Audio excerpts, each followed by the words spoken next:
Welcome to Table Manners. This is at Gallery Art and Soul in Bombay.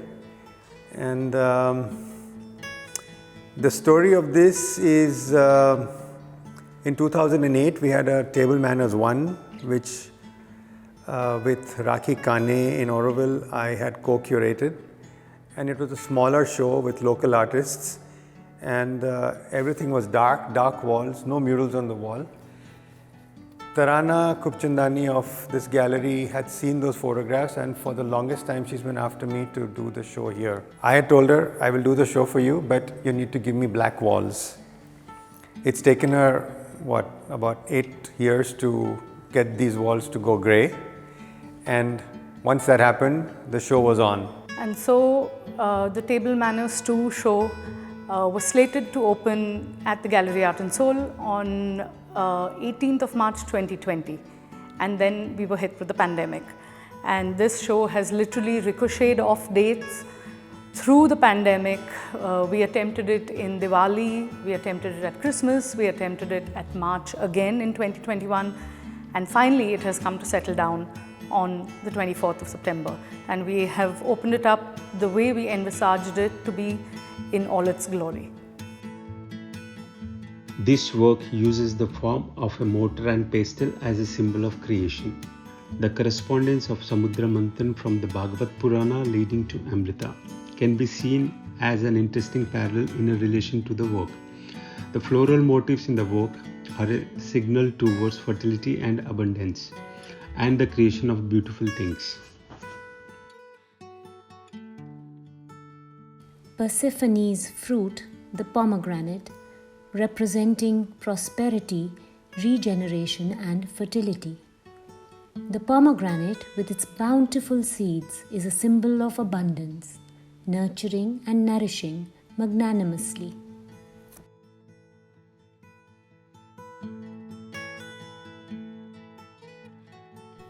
The works use imagery that is referencing personal experiences and journeys. In the plaques, titled Memory Keepers, the objects used are recognizable but may not immediately put context and meaning. The idea is for the viewers to build a relationship based on their own emotions.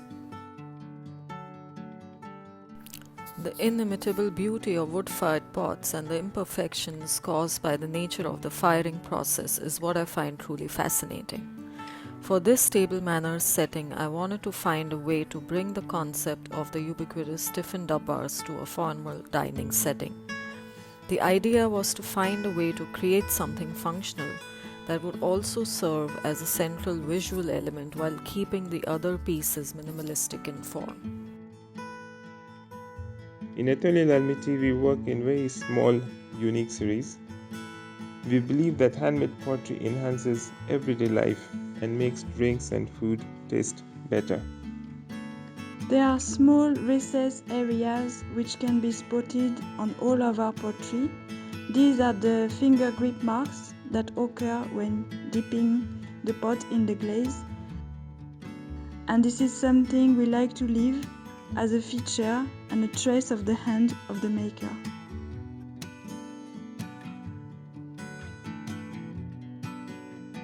This is a set of colorful glazed earthenware I have made at a residency in Faenza, Italy, at my friend Mirta Morigi's studio. Possibly a one-off because I don't think I will ever have a chance to make this again, and these materials I don't have at my disposal in Auroville. It would have been very easy to put this up on a wall as a happy, colorful mural, which it can be. But here my point is, why not use it as tableware, eat and serve out of it, and enjoy it both ways. The female energy Prakriti, along with Purush, the male energy in all elements, culminate, merge as one. These energies together help me channelize, introspect, and reflect with my expressions in clay, which are a symbol of longevity, happiness, and respect. My works are about discovering and capturing that fleeting moment into solid form through an interplay of beauty, fragility, and tranquility. Рис – это совершенно волшебство. цветок ириса в виде бутона и ирис в конце цветения. Ирис, который знаком нам по средневековым орнаментам, старинным книжным иллюстрациям. В различных обстоятельствах ирис хранит свою чистоту, невинность и силу. Ирис среди других цветов царственно прекрасный, волшебный. My heart's escape is the ocean, and I draw my inspirations from it. As an avid scuba diver, I am intrigued by the fluidity of forms and textures that I see underwater. And to bring in this fluidity and movement in my work is an ongoing challenge. For table manners too, I thought it apt to piece together my cheese platters to create this mural. The ever enigmatic koi fish courses its way through waves, through tides, through seaweed, and through my work. Tableware that suggests repose appeals to me. I've often found that a dish served is cluttered rather than enhanced by the dish it is served in. Towards crafting a contemplative calm, I present a muted and gleaming table setting. Soup and salad is a meal that can be dressed up or dressed down at will. The soup consumed, the salad eaten, my tableware now holds food for thought, thanksgiving for the recent repast, and a promise of future fulfillment. Through my tableware, I explore the juxtaposition of cultures, traditions, and techniques. Grecian forms of pottery sit comfortably with Japanese shibori decals, and Chinese porcelain forms the perfect backdrop for it all. My interest in this comes from my own multicultural background, and through this work comes the hope that we can dissolve geographical boundaries whilst breaking bread at the table.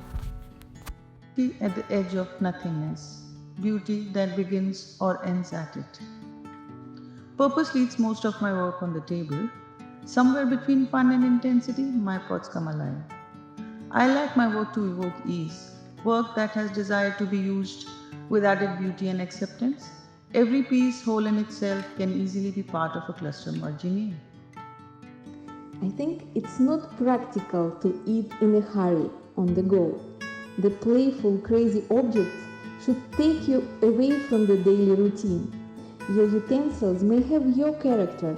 They should have a warm and friendly conversation with you, sort of subtle laughter that makes your day. In Table Manners, I show a body of work that has been made using plastic food packaging that I have been collecting for the last 8 years. Man-made skin on nature-made objects of delight, to be discarded easily. Man-made mountains, immortal plastic reefs, waiting their turn to disintegrate patiently. Shards quietly leaching into the earth, changing it forever. The early 20th century Japanese ceramist and chef Rosanjin has said that if the clothes make a person, then the dishes make the food. Having worked as a chef in a prior life and now a potter, there is a constant conversation between food and clay that dictates my sense of aesthetics and functionality. The Turkish breakfast kahvaltı is a table heaving under a multitude of dishes, bringing family and friends together over a shared experience of food, conversation, generosity, and abundance. So this mural on the wall I call Food is Memories. It's soda fired with wood as the primary fuel. I was very clear at the beginning. I wanted a fully functional tableware set which could also go up on the wall as a mural. I mean, why crucify a pretty piece of clay and put it on the wall just because it's pretty? You know what I mean? Take it off the wall, use it in daily life. I will give you brownie points for that. No pun intended.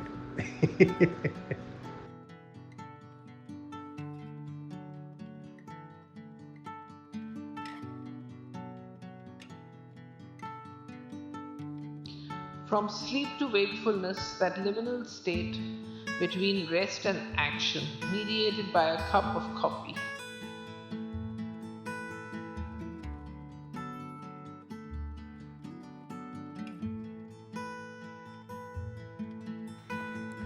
The focus of the dinnerware you see before you now has been on the energy and celebration of life itself, and of coming together for a fun Sunday soiree. Matter in clay is an ode to an unbound life force, a dynamic force that is seen on an edge that wants to meander like a river, or in the energy of a single line that wants to grow, bursting with life and laughing in colors of an untouched optimism. So one thing we were very certain about was that we would have tableware on the walls that could be taken off the wall and used in daily life. And we also wanted people to be able to use maybe some pretty tableware on the table and put it on the wall.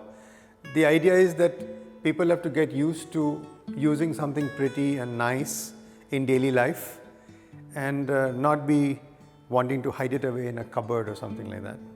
And I think that's working in this show. And in spite of the pandemic hitting us and in spite of the show opening up after such a long duration, we'd like to highlight that it is even more relevant today in the format that it is showcased in, wherein people are now looking for more intimate settings and gatherings in their houses, and so these very exclusive tableware is something that can be part of your home when you're having a small close gathering of people. We also realize that a lot of people have been now leaving the big cities and going into the countryside and building houses for themselves. And the murals that you see around you are literally the best that the country has to offer. So come and get your sets.